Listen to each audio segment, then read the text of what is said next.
All right, welcome and Walani Indua to Industry Connect, and I'm really thrilled to have joining me today Mr. Tom Slockee in this very important Naidoc week.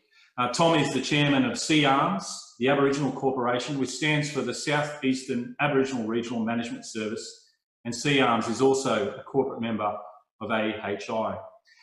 As always and importantly, we acknowledge the traditional owners of the land we meet on today, and I want to pass on my respects to elders past, present and emerging. I'm currently in the beauty of the Wathaurong country near Geelong in Victoria, and Tom's joining us from Batemans Bay, New South Wales, the land of the Wabunja clan. Now we are both lucky to live in this beautiful coastal community in a country that has been cared for by Indigenous generations for 65,000 years. Tom, welcome, and it's great to have you with us today. Thanks, Mark. I'm glad to be part of this at Naidoc week. It's an important week for us, and yeah, there's a lot of memories and a lot of celebration.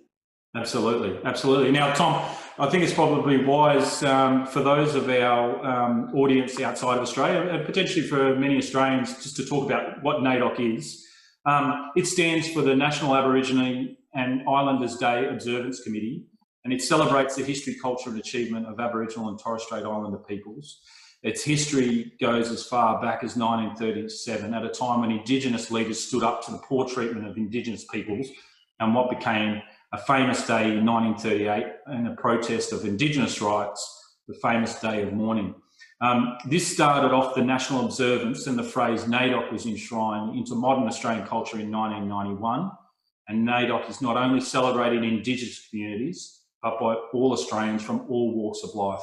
And as Tom says, this week is a great opportunity to participate in a range of activities and to support local Aboriginal and Torres Strait Islander community. So Tom, you know, the theme for Naidoc Week 2020 is always was, always will be. You know, for you, why is Naidoc Week so important in the lives of all Australians, but most importantly, Indigenous Australians? Well, it gives us an opportunity to gather together, to celebrate, to share and to care about one another. But it's really about highlighting, you know, how we have come and how we have travelled through this journey together. There are some sad points along the way, and we don't really focus on that. We focus about the celebration, and usually it's around, you know, celebrating the culture, the arts, the song, the sports. But mostly it's all about celebrating family and allowing family to come together and remember that we are one people, the first people of this nation. Yeah, absolutely, and well said. And 65,000 years of history is important to note in all that. Now, Tom, you said it quite rightly. This is a day of and a week full of positive focus for the Indigenous culture and Aboriginal and Torres Strait Islander peoples. Now, you yourself grew up in a really supportive family. I noted that your dad and your uncles built the very first home that you became to know. And when you reflect on your early years growing up as a young Aboriginal boy in your community, what did your family, what did your people teach you about the importance of a solid and positive home environment? Oh, that was very important. I grew up in Minjabul country, which is up northern New South Wales. I'll let people work it out where that is, but I'll give you a clue. It's the furthest north you can go in New South Wales. Right. And it's part of the Bundjalung Nation. And what I loved about it was Mum and Dad were strong about, you know, us making our own way in life, right? Not depending on others.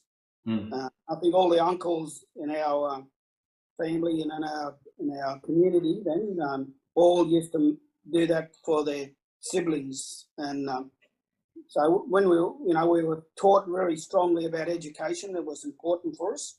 It was a struggle for me to go through education because I remember once when I was doing a history lesson and I was supposed to write, my dad's name was Walter, and I was writing famous explorers. His name was Walter Scott, and right through this essay I had to give, I was calling Sir Walter Slockee. Anyway, that was my dad died, and a lot of our people died at an early age. Yeah. And we had to go out, had to leave school and go to work. But one of the things I really remember is all the caring and sharing we did. Yeah. Dad and Mum taught us if we went out and caught fish, if we caught 12 fish, we only needed 2. We'd take the other 10 and share it around the community. If we went out and gathered midgeon berries or yams or anything from the land, we'd share that out. My dad and Mum worked hard. They used to work in the bean pack, and my dad used to work in bananas. And if we ever bought anything home, we'd walk around the community and share it all out. So it was a really caring, sharing community, and we were in the midst of a dominant society, of a white society. Yeah. And there was an attitude of racism there, but we were okay once we kept our place. I think there was a feeling there. Yeah. And I remember, even though my mum used to speak the language.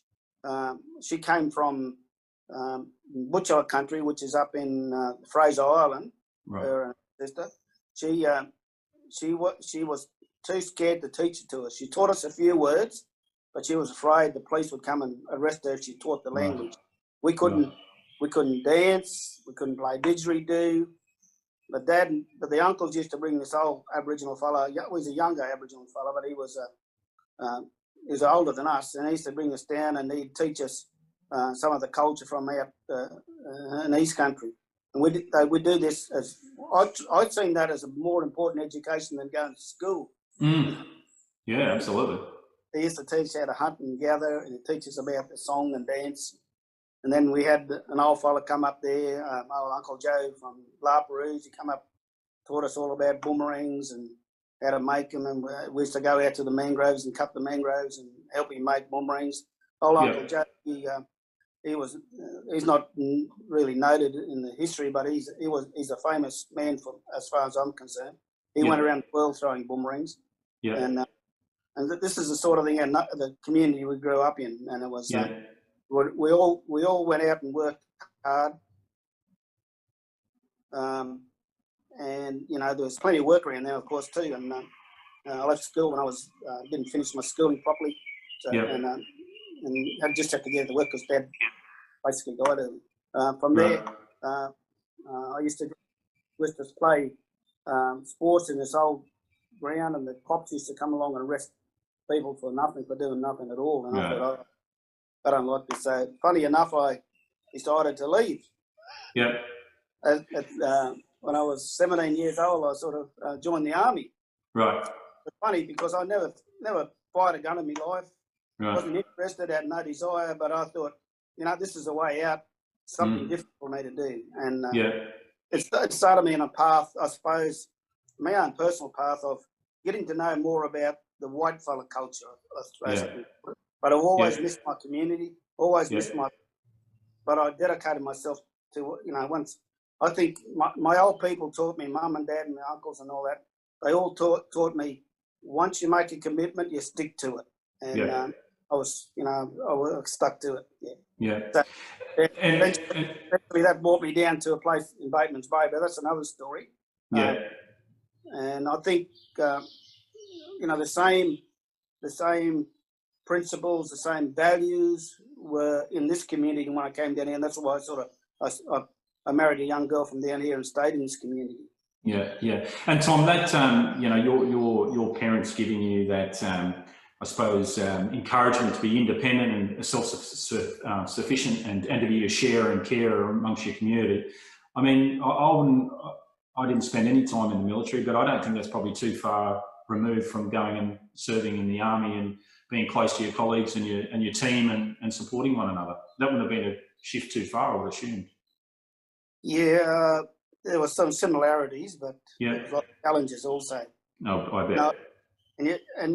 I wanted, when we was growing up, we didn't have anywhere to live. A lot of my uncles and that were living in the bush.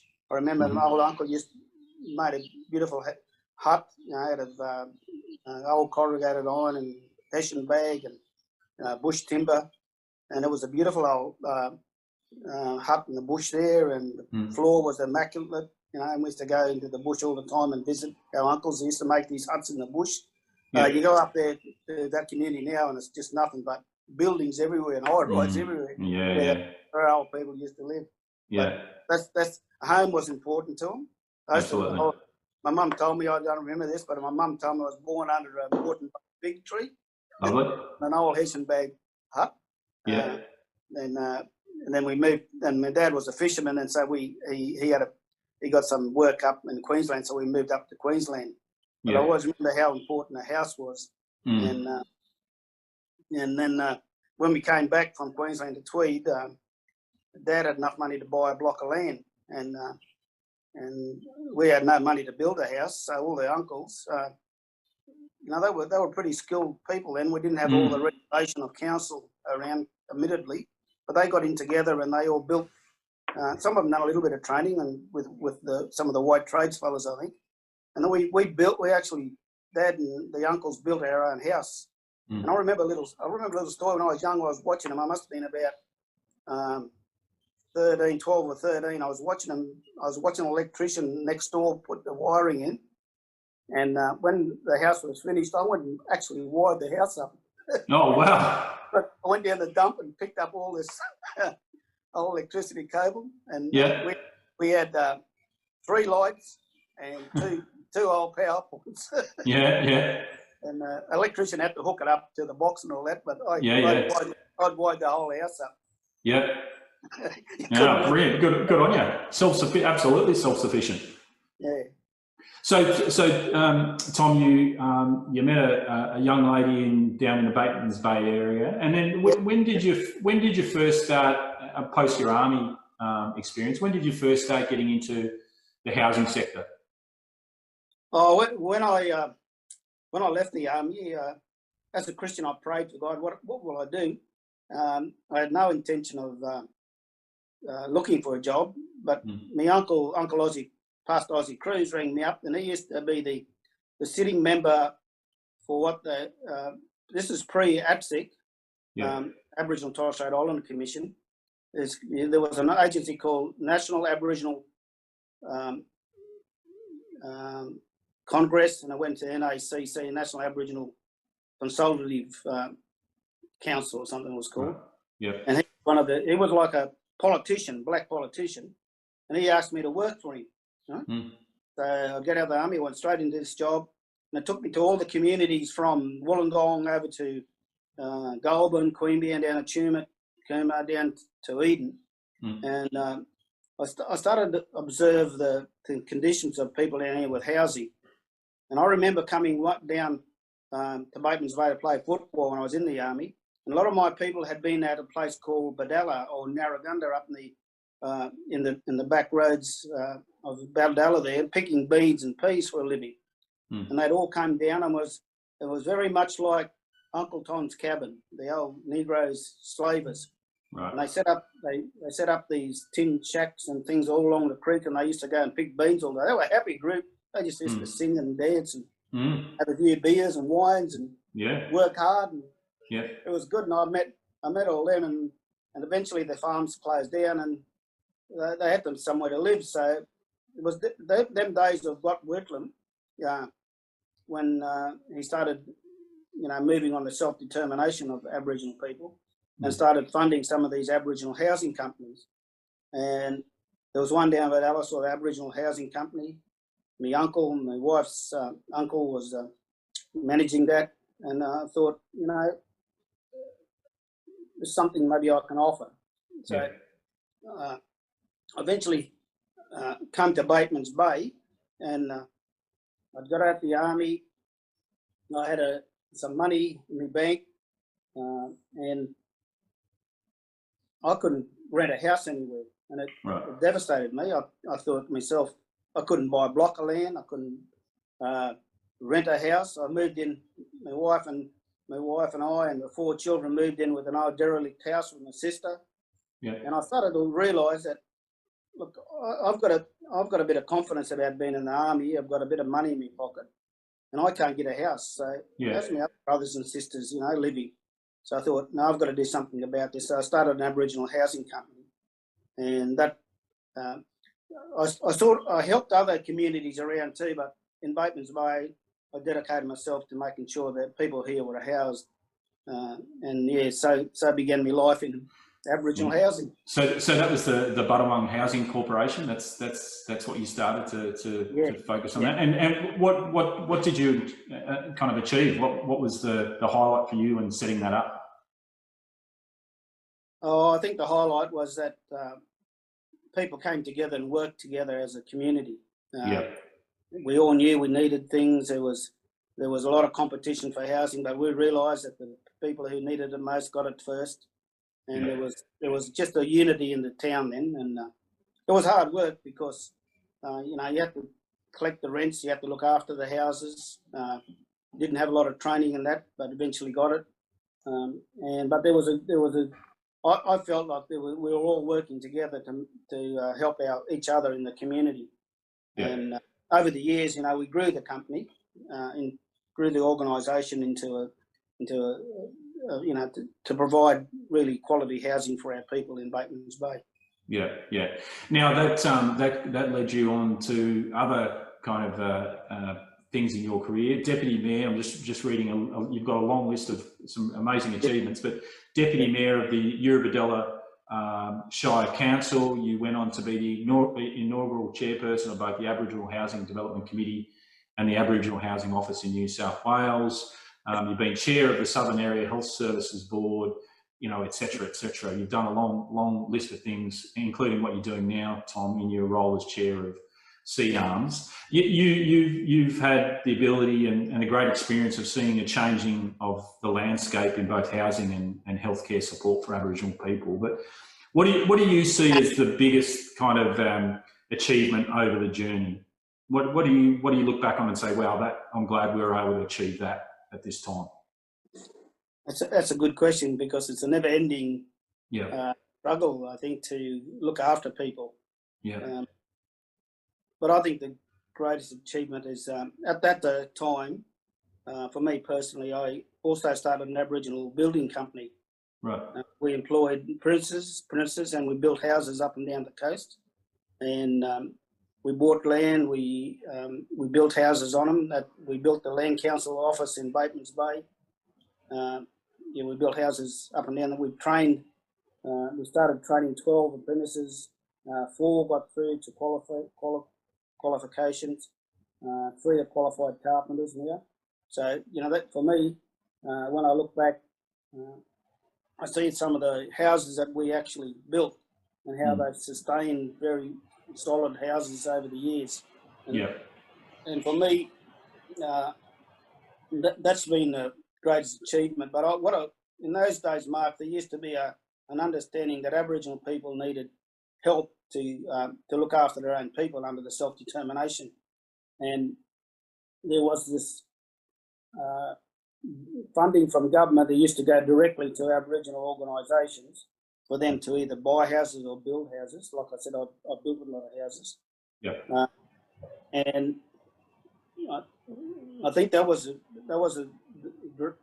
a great time of us going out, purchasing housing, building houses, looking after our own people. And I reflect back on them days, and I wish they were here again. But the whole situation around community housing, Aboriginal housing, has changed, and no one has really looked really deeply into it and say, well, is this the best way, or should we think about a different way of helping Aboriginal people with their own housing? And Tom, just on that, I know it's probably not a great point to make, but a question maybe for you is in relation to the shortfall of appropriate housing in New South Wales for Aboriginal people. How big is the shortfall in your estimation? I think it's fairly large, and a lot of the need is hidden, because a lot of Aboriginal people, the need is measured by those who are on the waiting list or the pathways list in New South Wales, or those who are on a local land council waiting list, which is meaningless for us today because there has been no addition to housing, and we're just moving around the decks on the Titanic, basically. Yeah. chairs and Titanic, if you know what I Yeah, mean. yeah. There's been no additional, and what worries me is that the generation following us will be in dire straits for housing, because we're not actually developing any new product for them or new housing place to call home for themselves. And the IDC is a lot of overcrowding. Yeah. So that doesn't appear anywhere on the statistics, because Aboriginal people don't declare it because, you know, they don't want to do that because it might get the tenant in trouble, it might cause some financial difficulty. So they don't report it. Therefore, what we see is overcrowding our houses. We see a lot of people moving, transiting around. And so I think a lot of the focus for what they call Indigenous housing these days has been on the remote areas. But I think the real need is in regional and urban society. And the need's really hidden because it's not visible as much as on a community out west somewhere where you can take the cameras and show all the hardships visibly. So yeah, there is a big challenge for Aboriginal people in regional and urban areas where there is no housing for them. Yeah, Tom, some of the stats I was interested in reading about before we caught up is just a few here that I might get you to comment on. Compared with non-Indigenous Australians, Indigenous Australians were half as likely to own their own home, and that's with or without a mortgage, 10 times as likely to be living in social housing, 3 times as likely to live in overcrowded dwellings, and it sounds like that stat itself is understated, and 9 times as likely to access specialist homelessness services. Do they ring true for you, or do you think they're still maybe underreported? I think it's still underrecorded. Most of that information comes from the census information, and a lot of people don't want to tell the real story in a census. So you see it worse in communities. It's in New South Wales in particular, and each state in Australia has a different set of circumstances for Indigenous housing. But in New South Wales, we have I think over 47 ex-reserves. They used to call them missions, and that's got a story. And they're managed by local Aboriginal land councils, who a lot of times can't sustain their housing because they don't have the skills base to do it all. It is a hard job. They have the skills, but it's a hard thing to go every week, make sure that the rents are paid every week.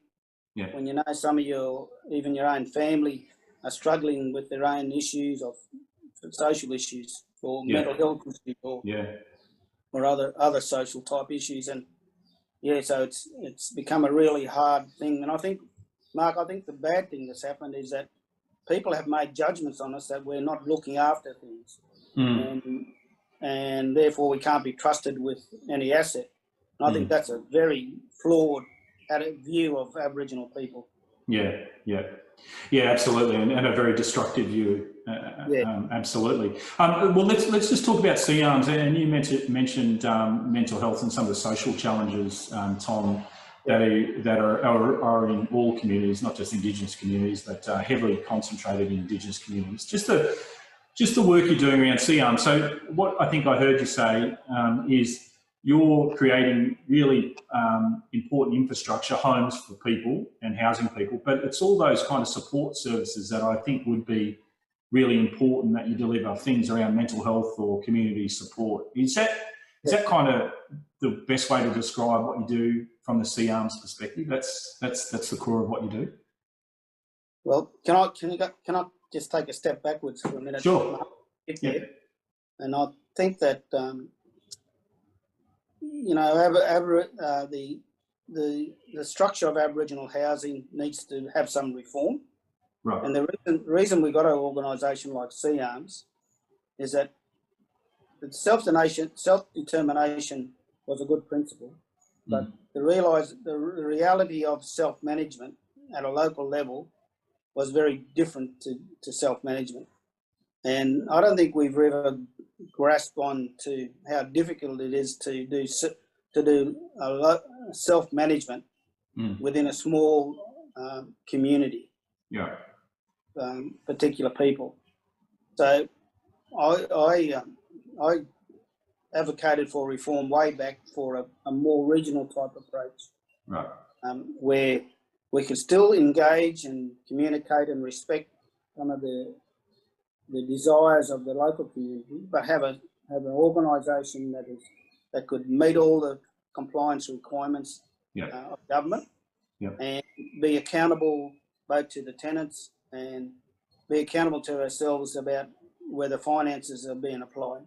So the reason the development of Searms was that we were way ahead of community housing, of amalgamating and forming these big organisations.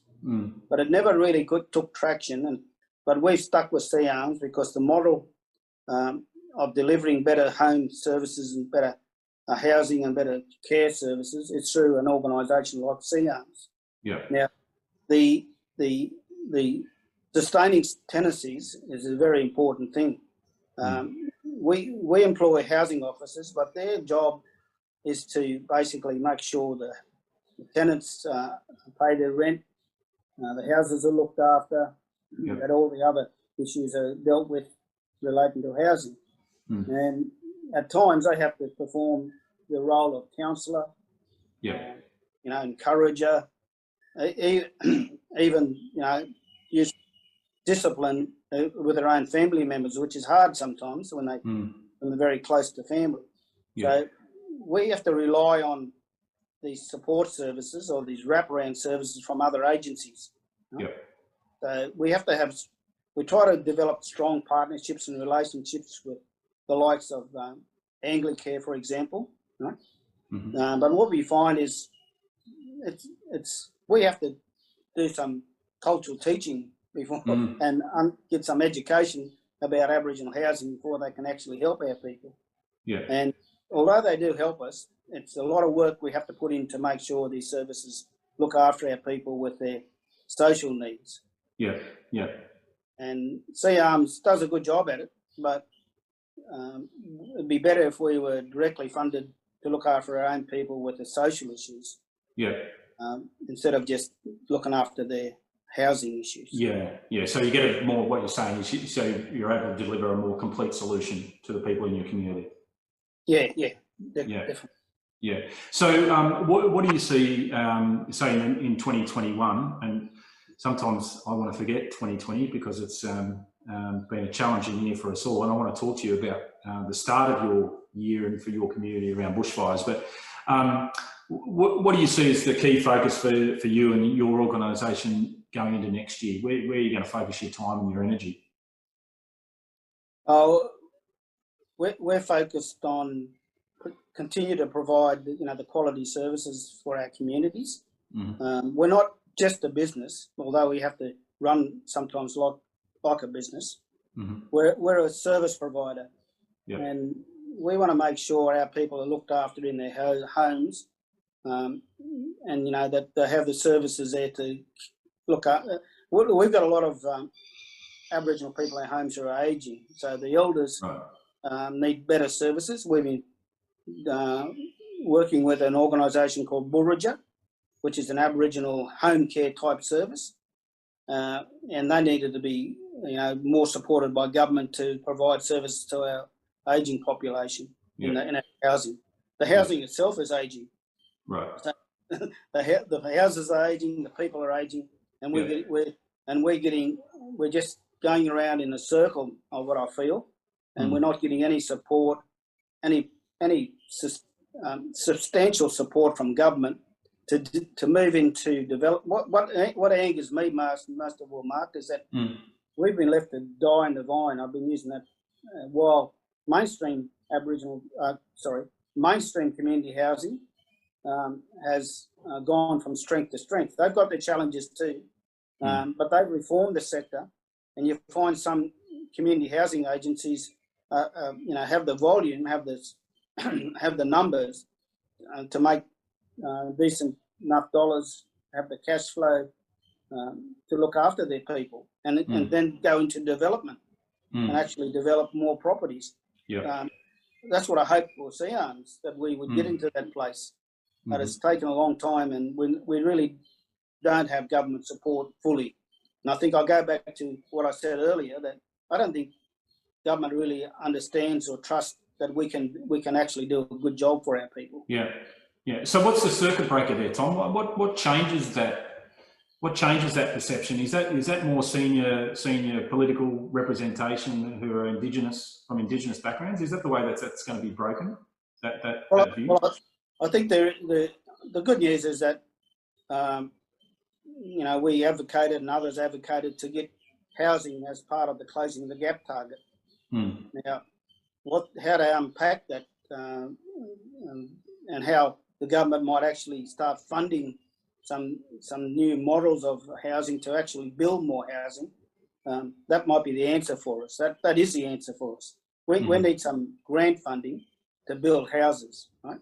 Yeah. The government's got to have confidence in us that we can maintain that housing. And what we're doing is not so much about housing, it's about the people in the houses. That we're improving their lives, we're making it better for the next generation. Yeah. And if we can do that and be the look, I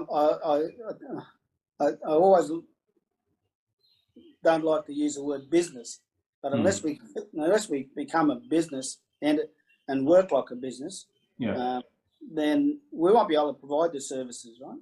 Yeah. So unless we become sustainable, unless we have the numbers of properties, then it won't happen for us. We'll just go around in circles.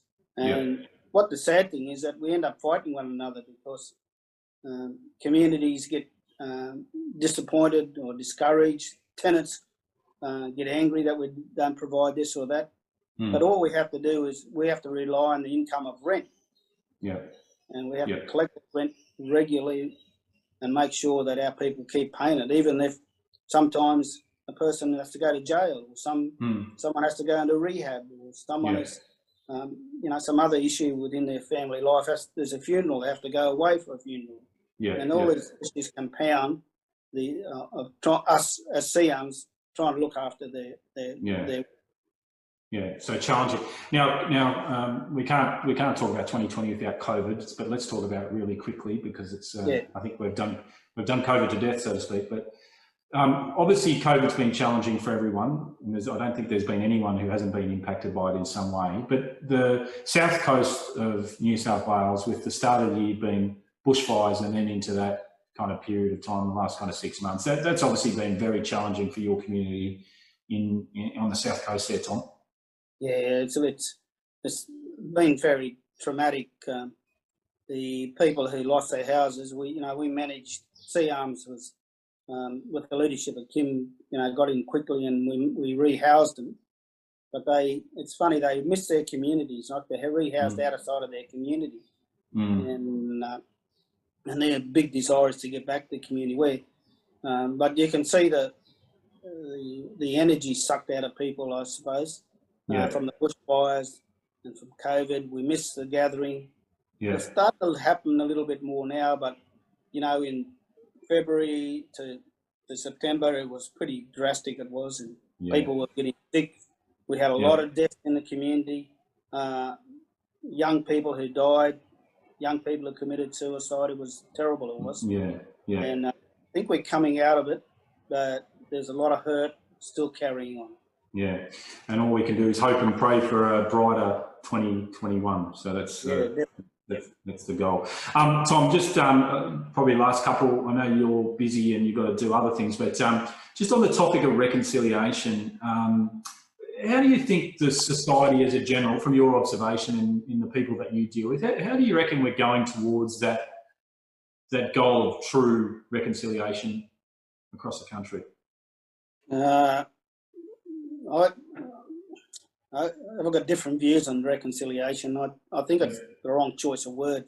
I think it's all about relationship myself. And I think relationships are changing because a lot of non-Aboriginal people are starting to understand Aboriginal people's call for, the land, call for freedom of movement on the land, the resources of the land. And I think they're calling out for us to have more involvement in it. but sometimes the people who control the money and control the power hard to get through to. Yeah.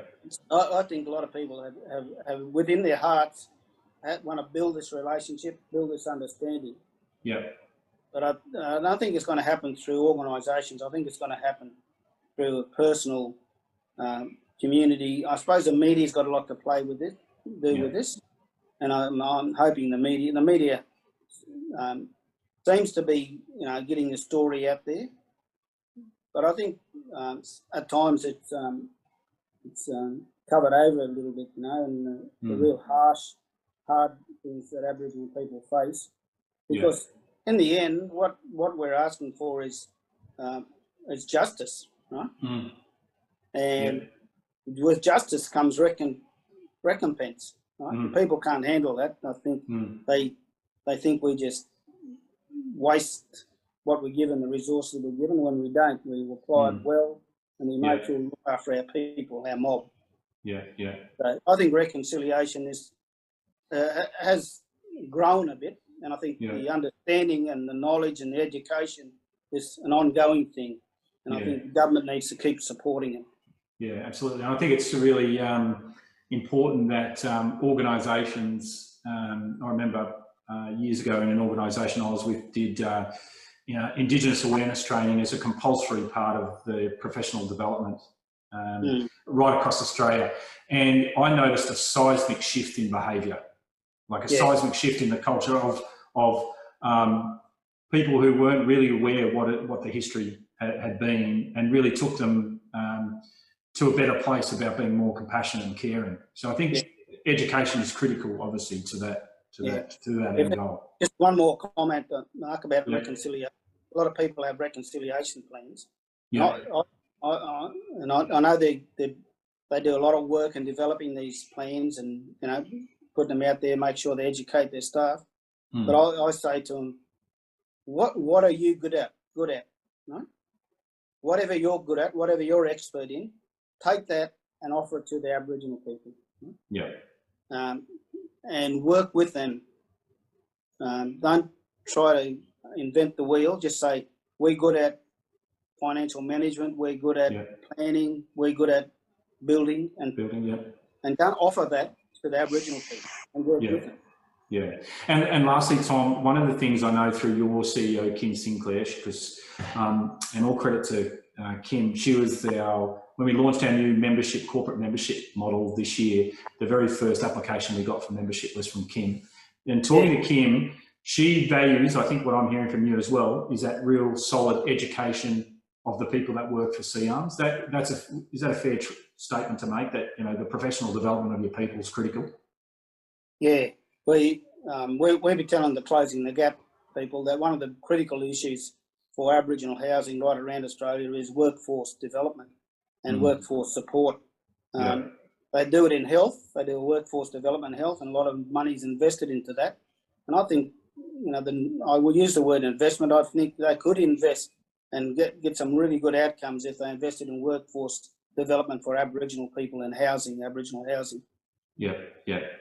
All right, Tom, well, look, I want to thank you for joining us on our, and I suppose we're part of the media, but we don't have a really big audience at this stage, but we're working on that to make that better. But thanks for being part of our Industry Connect channel. And I want to pass on our best wishes to you for a really strong and celebratory Naidoc week, to you and your family and all the employees of Searms. But I want to thank you for your time today, mate.